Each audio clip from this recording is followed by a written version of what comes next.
સુરત આરોગ્ય વિભાગ દ્વારા હાલમાં જ ગોળ, દહીં અને ઘીના જે નમૂના છે તે લેવામાં આવ્યા હતા। આ તમામ જે નમૂનાઓ છે તે સબ સ્ટાન્ડર્ડ હોવાનું સામે આવ્યું છે। ત્યારે આપણી સાથે આરોગ્ય વિભાગના અધિકારી જોડાયા છે। જી સર, જે નમૂના લેવામાં આવ્યા હતા, શું ફરિયાદ મળી હતી, કઈ રીતે કાર્યવાહી? હું B R Brahmbhatt, food safety officer, Surat મહાનગરપાલિકા, deputy commissioner health and hospital સાહેબ અને આરોગ્ય અધિકારી સાહેબની સીધી સૂચનાના માર્ગદર્શન હેઠળ ગત દિવસોમાં ઉત્તરાયણનો તહેવાર ગયેલ તેમજ આ શિયાળાની સિઝન ચાલી રહી હોય, ઘી, ગોળ વગેરેના સુરત શહેરમાં ઉત્પાદન અને વેચાણ કરતી અલગ અલગ સંસ્થાઓમાંથી તપાસણી કરી અને નમૂના લેવાની કાર્યવાહી કરવામાં આવેલ, જેમાંથી 6 નમૂના સબ સ્ટાન્ડર્ડ જાહેર થયેલ છે। કયા કયા નમૂનાઓ લેવામાં આવ્યા હતા, કેટલી ટીમો હતી? અલગ અલગ ઝોનમાં અલગ અલગ ટીમો મોકલવામાં આવેલ, જેમાંથી 2 ઘીના નમૂના સબ સ્ટાન્ડર્ડ આવેલ છે, 2 ગોળના નમૂના સબ સ્ટાન્ડર્ડ આવેલ છે, 1 ટેબલ માર્કેટિંગ સબ સ્ટાન્ડર્ડ આવેલ છે અને 1 દહીંનો નમૂનો સબ સ્ટાન્ડર્ડ આવેલ છે।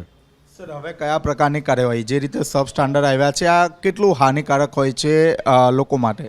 આ હલકી ગુણવત્તાવાળો સબ સ્ટાન્ડર્ડ હલકી ગુણવત્તાવાળો નમૂનો કહી શકાય, તેથી તેઓની સામે food safety and standard act પ્રમાણે આગળની કાર્યવાહી કરવામાં આવશે।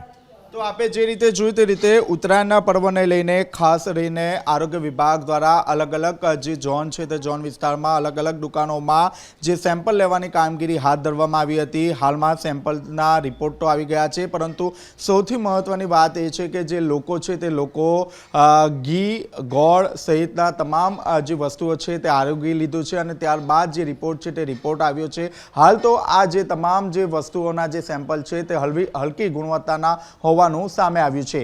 કેમેરામેન વિજય બેસાણ સાથે ચેતન પટેલ, ઝી મીડિયા, સુરત।